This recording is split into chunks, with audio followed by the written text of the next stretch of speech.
অনেক দিন হলো এই গাজরের কেকটা বানানো, কিন্তু রেসিপিটা শেয়ার করা হচ্ছে না তোমাদেরকে, কারণ হচ্ছে এডিটিং করা হচ্ছে না ওই জন্য।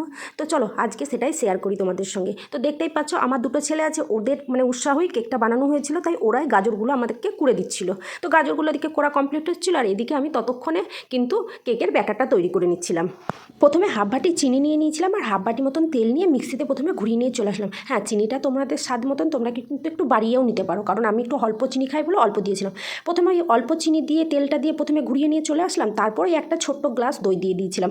দই দেওয়ার পর দিয়ে দিয়েছিলাম কিন্তু আমি দু বাটি ময়দা, এক বাটি সুজি, এটাই দিয়ে দিয়েছিলাম। তারপরে চামচ দিয়ে ভালো করে নাড়িয়ে নিয়েছিলাম, নাড়িয়ে মিক্সিতে ভালো করে পেস্ট করে নিলাম, কারণ মিক্সিতে পেস্ট করলে হাতে আমাকে অনেকক্ষণ ধরে ঘোরাতে হবে না, এটাই হচ্ছে সুবিধা।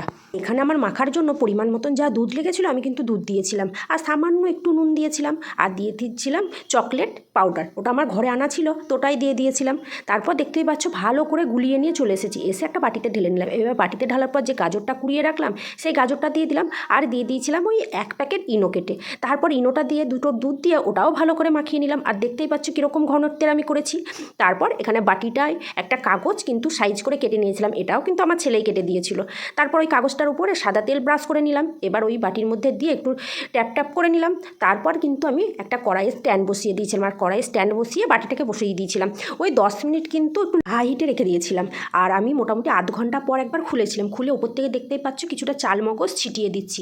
তারপর কিন্তু আমি আবার ঢেকে দিয়েছিলাম, তারপর আবার মোটামুটি ওই হতে দিয়েছিলাম 20-25 মিনিট। তারপর 20-25 মিনিট পর আমি যে কাঠি দিয়ে চেক করেছি সেটা তোমাদেরকে দেখানো হয়নি। একটা কাঠি বা একটা চাকু দিয়ে দেখবে স্মুথভাবে যদি বেরিয়ে আছে তাহলে জানবে হয়ে গেছে। তারপর দেখতেই পাচ্ছ আমার তো একদম ঠান্ডা হওয়ারও সময় দিচ্ছিল না, দেখছো একদম চারিপাশে বসে গেছে, দিয়ে ওদের ব্যস্ততা দেখেই বুঝতে পারছো কত সুন্দর হয়েছিল, জালিদার হয়েছিল। তো কাটার জন্য ওদের ব্যস্ততা, তাই কেটে দেখাতে পারলো জানিও।